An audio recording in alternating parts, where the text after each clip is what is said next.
Alô, meus amores, um grande abraço, mais uma vez já estamos de volta e toda a repercussão sobre aumento do Auxílio Brasil, que é o novo Bolsa Família, sobre Vale Gás, também sobre a prorrogação do auxílio emergencial, tudo isso você vai entender agora todos os detalhes. Você vai ouvir também, acompanhar as declarações do ministro, falando sobre, foi uma resposta dada ao presidente Jair Bolsonaro sobre as acusações. Também você vai ouvir o que disse o Arthur Lira, presidente da Câmara dos Deputados Federais. São dois vídeos que estão repercutindo como se fosse uma resposta. Na verdade, é uma resposta ao presidente Jair Messias Bolsonaro. Mas eu recebi algumas perguntas, muita gente aí querendo saber se tem alguma coisa a ver o Vale Gás com o aumento do novo programa Auxílio Brasil. Gente, vamos lá.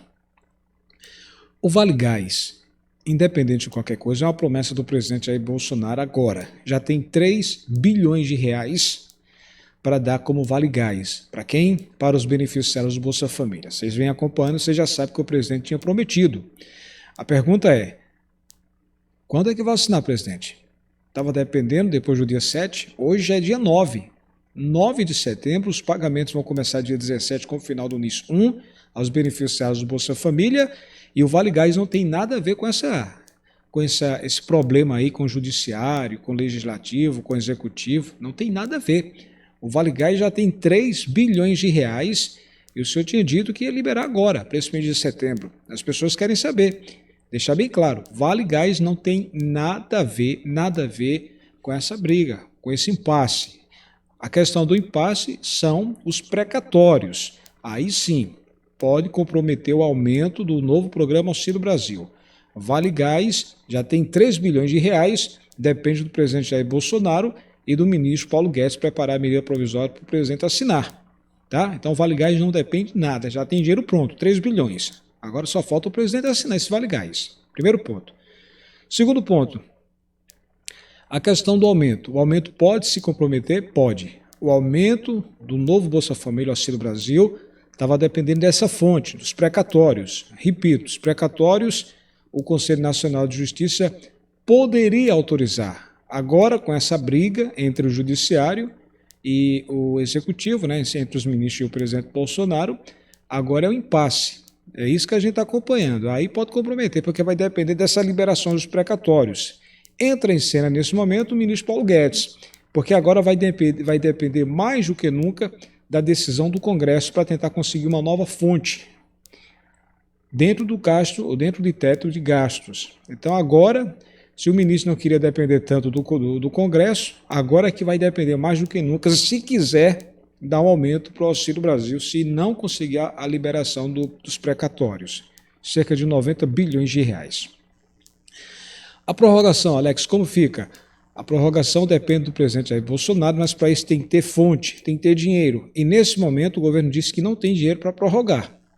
Havia uma grande esperança que poderia haver uma prorrogação para novembro e dezembro, ou seja, a 8ª e a 9ª parcela, para quem ficasse de fora do Auxílio Brasil. Só que agora não tem fonte. Sem precatórios não tem fonte. Não tem fonte. Tem 2 pontos que o ministro Paulo Guedes fala. Privatização, Correios e Eletrobras, mas ninguém sabe se vai dar tempo de vender, usar esse valor para poder ajudar no aumento, os reajustes do novo programa do Auxílio Brasil, né? O novo Bolsa Família, que é o Auxílio Brasil. Então, está uma novela agora grande. Se antes a gente reclamava da demora, agora tem que conseguir uma nova fonte, se o Conselho Nacional de Justiça não autorizar essa liberação desses precatórios. Vamos ouvir agora o que disse o presidente da Câmara dos Deputados Federais em resposta ao presidente Jair Messias Bolsonaro. Muitos da oposição criticaram por essas declarações, porque, segundo alguns parlamentares, o presidente da Câmara não pressionou o presidente, não pressionou o presidente Jair Bolsonaro, que poderia ser mais forte, mais duro. Mas aí você vai ouvir, vai ter as suas próprias conclusões. Preste atenção o que disse o presidente da Câmara dos Deputados, o Arthur Lira. Escuta. Não me esqueço um minuto que presido o poder mais transparente e democrático. Nossa casa tem compromisso com o Brasil real que vem sofrendo com a pandemia, com o desemprego e a falta de oportunidades. Na Câmara dos Deputados, aprovamos o auxílio emergencial e votamos leis que facilitaram o acesso à vacinação. Avançamos na legislação que permite a criação de mais emprego e mais renda. A Casa do Povo seguiu adiante com as pautas do Brasil, especialmente as reformas. Nunca faltamos para com os brasileiros. A Câmara não parou diante de crises que só fazem o Brasil perder tempo, perder vidas e perder oportunidades de progredir, de ser mais justo e de construir uma nação melhor para todos. Os poderes têm delimitações. O tal quadrado deve circunscrever seu raio de atuação. Isto define respeito e harmonia. Não posso admitir questionamentos sobre decisões tomadas e superadas, como a do voto impresso. Uma vez definida, vira-se a página, assim como também vou seguir defendendo o direito dos parlamentares à livre expressão. E a nossa prerrogativa de puni-los internamente, se a Casa, com sua soberania e independência, entender que cruzaram a linha. Conversarei com todos e com todos os poderes. É hora de dar um basta a essa escalada em um infinito looping negativo. Bravatas em redes sociais, vídeos e um eterno palanque deixaram de ser um elemento virtual e passaram a impactar o dia a dia do Brasil de verdade. O Brasil que vê a gasolina chegar a R$ 7,00, o dólar valorizado em excesso e a redução de expectativas. Uma crise que, infelizmente, é superdimensionada nas redes sociais, que, apesar de amplificar a democracia, estimula incitações e excessos. Em tempo, quero aqui enaltecer a todos os brasileiros que foram às ruas de modo pacífico. Uma democracia vibrante se faz assim, com participação popular e liberdade, respeito à opinião do outro. Foi isso que inspirou Niemeyer e Lúcio Costa, quando imaginaram a Praça dos Três Poderes. Colocaram o Executivo, o Judiciário e o Legislativo no meio, equidistantes, mas vizinhos e próximos suficientes, para que hoje a gente possa se apresentar como uma ponte de pacificação entre Judiciário e Executivo. E é este papel que queremos desempenhar agora. A Câmara dos Deputados está aberta a conversas e negociações para serenarmos, para que todos possamos nos voltar ao Brasil real, que sofre com o preço do gás, por exemplo. A Câmara dos Deputados apresenta-se hoje como motor de pacificação. Na discórdia, todos perdem, mas o Brasil, a nossa história, tem ainda mais o que perder. Nosso país foi construído com união e solidariedade, e não há receita para superar a grave crise socioeconômica sem estes elementos. Esta Casa tem prerrogativas que seguem vivas e quer seguir votando e aprovando o que é de interesse público. E entende e estende a mão aos demais poderes para que se voltem para o trabalho, encerrando desentendimentos. Por fim, vale lembrar que temos a nossa Constituição, que jamais será rasgada.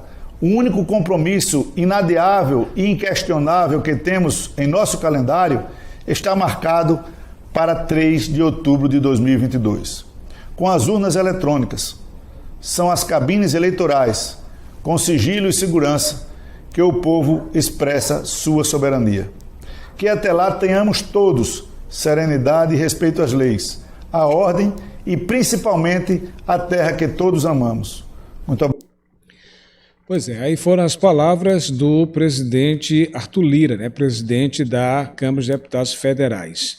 Assim que ele deu essas declarações, tivemos já as mobilizações em várias partes do Brasil, especialmente no sul, por exemplo, no estado de Santa Catarina. Caminhoneiros começaram o início de protestos em rodovias em ao menos 15 estados, mas o que chamou a atenção foi a situação em Santa Catarina, que já afeta a distribuição de combustíveis, e ligação de Roraima até o restante do país. E aí, ninguém sabe até quando isso vai acontecer. Então, ontem já começou aí as mobilizações de apoio, inclusive ao presidente Jair Bolsonaro. São caminhoneiros que estão apoiando o presidente Jair Bolsonaro, deixar bem claro. E aí é o que a gente está acompanhando. Imagens como essa aí, que foram de ontem.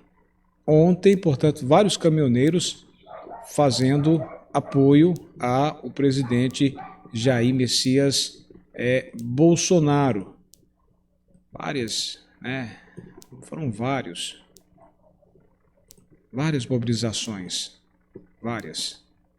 Deixa eu mostrar mais uma aqui, inclusive o vídeo que rolou. Olha aqui, ó, manifestação aqui no 75, os manifestantes já informaram que não vão desbloquear a pista, hein? Já tentamos conversar aqui com eles aqui, eu e o Robinho, mas não estamos conseguindo negociar aqui. Pois é, mobilizações, portanto, como você acompanhou aí, com caminhoneiros. O que chama atenção é que no fim da tarde de ontem, por volta das 5h30, haviam sido registrados pontos de concentração na Bahia, no Espírito Santo, Paraná, Maranhão, Rio Grande do Sul, Mato Grosso do Sul, o próprio estado de Santa Catarina, de acordo com o Ministério da Infraestrutura, né?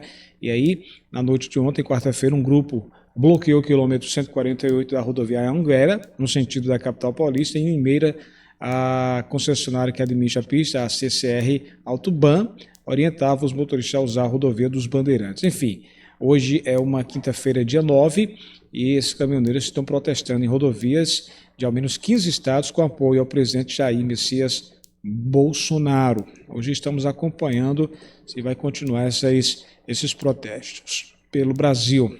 Ninguém sabe se vai continuar, né? Mas a grande verdade é que houve os protestos, sim. Estamos acompanhando nessa quinta-feira se continuam os protestos ou não.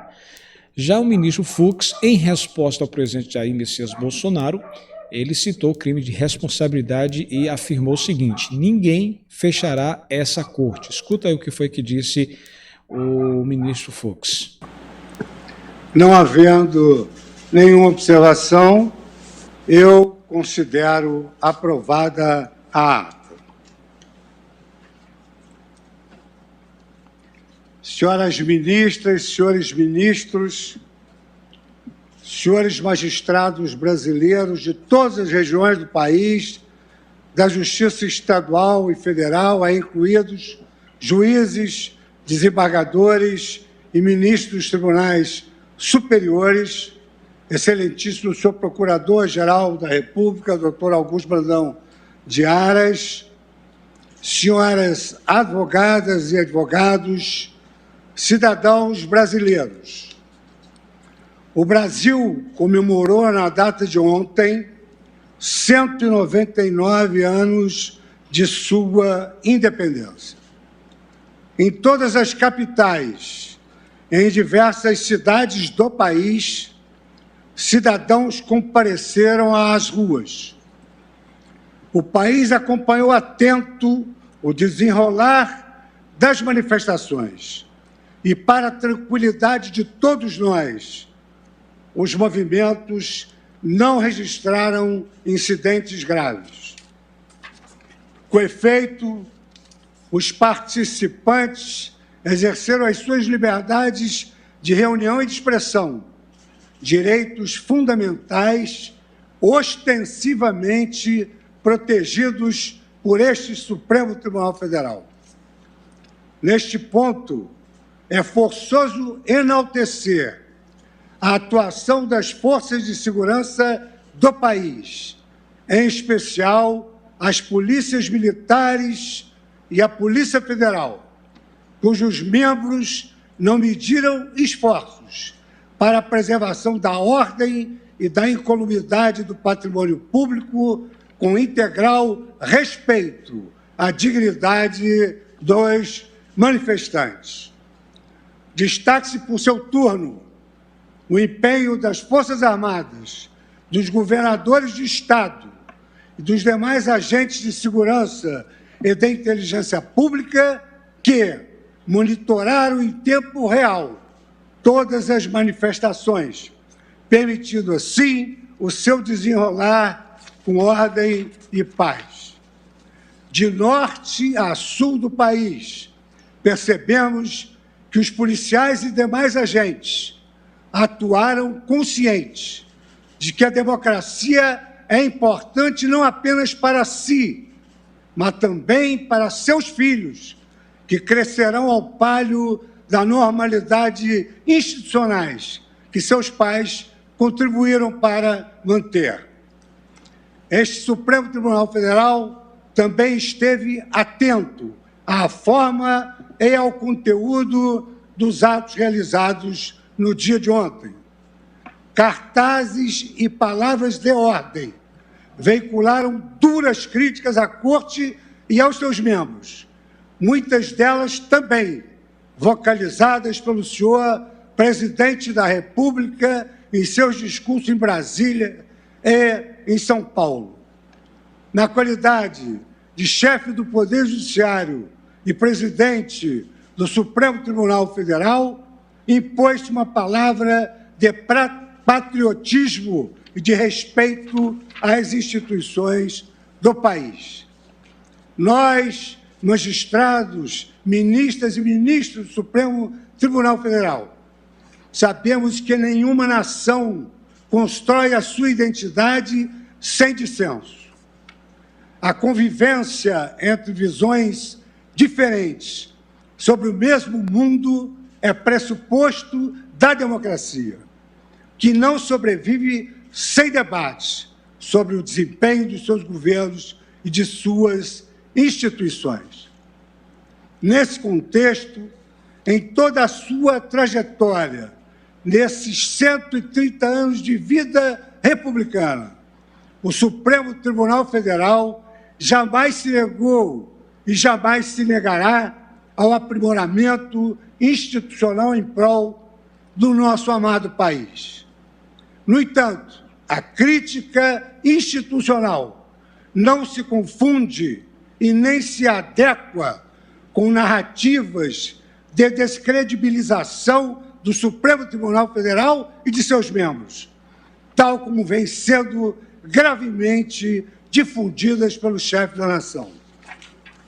Ofender a honra dos ministros, incitar a população a propagar discurso de ódio contra a instituição do Supremo Tribunal Federal e incentivar o descumprimento de decisões judiciais são práticas antidemocráticas e ilícitas, intoleráveis, em respeito ao juramento constitucional que todos nós fizemos ao assumirmos uma cadeira nesta Corte. Infelizmente, tem sido cada vez mais comum que alguns movimentos invoquem a democracia como pretexto para a promoção de ideais antidemocráticos.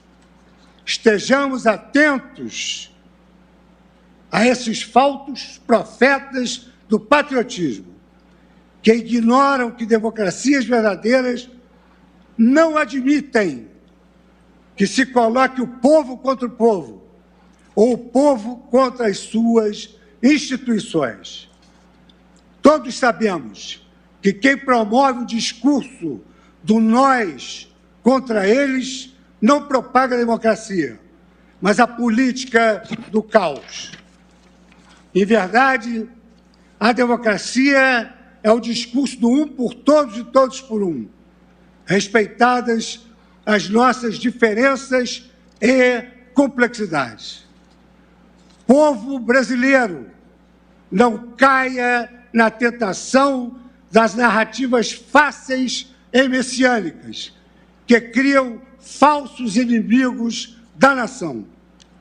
Mais do que nunca, o nosso tempo requer respeito aos poderes constituídos.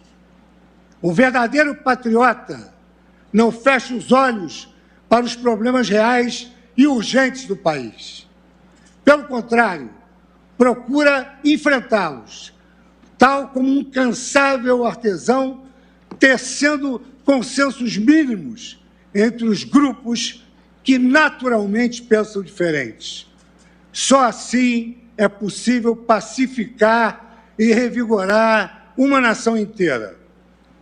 Imbuído desse espírito democrático e de vigor institucional, este Supremo Tribunal Federal jamais aceitará ameaças à sua independência, nem intimidações ao exercício regular de suas funções.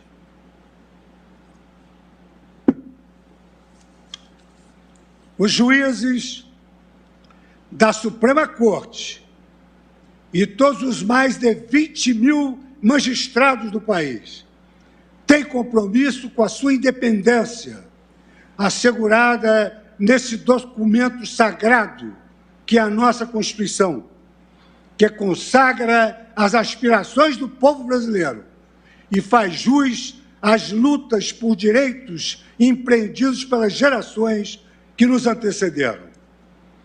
O Supremo Tribunal Federal também não tolerará ameaças à autoridade de suas decisões. Se o desprezo às decisões judiciais ocorre por iniciativa do chefe de qualquer dos poderes, essa atitude, além de representar um atentado à democracia, configura crime de responsabilidade a ser analisado pelo Congresso Nacional. No ambiente político maduro, questionamento às decisões judiciais devem ser realizados não através da desobediência, não através da desordem, não através do caos provocado, mas, de certo, pelos recursos que as vias processuais oferecem. Ninguém fechará esta corte. Nós a manteremos de pé, com suor, perseverança e coragem. No exercício de seu papel, o Supremo Tribunal Federal não se cansará de pregar fidelidade à Constituição. E, ao assim proceder, esta Corte reafirmará, ao longo de sua perene existência, o seu necessário compromisso com o regime democrático, com os direitos humanos e com respeito aos poderes e às instituições deste país. Em nome das ministras e dos ministros desta Casa, eu conclamo os líderes do nosso país a que se dediquem aos reais problemas que assolam o nosso povo. A pandemia, que ainda não acabou e que já levou para o túmulo mais de 580 mil vidas brasileiras e levou a dor a esses familiares que perderam entes queridos. Devemos nos preocupar com o desemprego que conduz o cidadão brasileiro ao limite da sobrevivência biológica.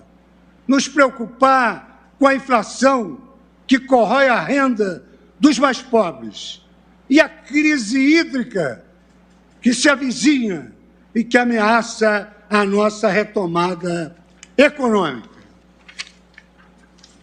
Esperança por dias melhores é o nosso desejo e o desejo de todos, mas continuamos firmes na exigência de narrativas e comportamentos democráticos, à altura do que o povo brasileiro almeja e merece. Não temos mais tempo a perder.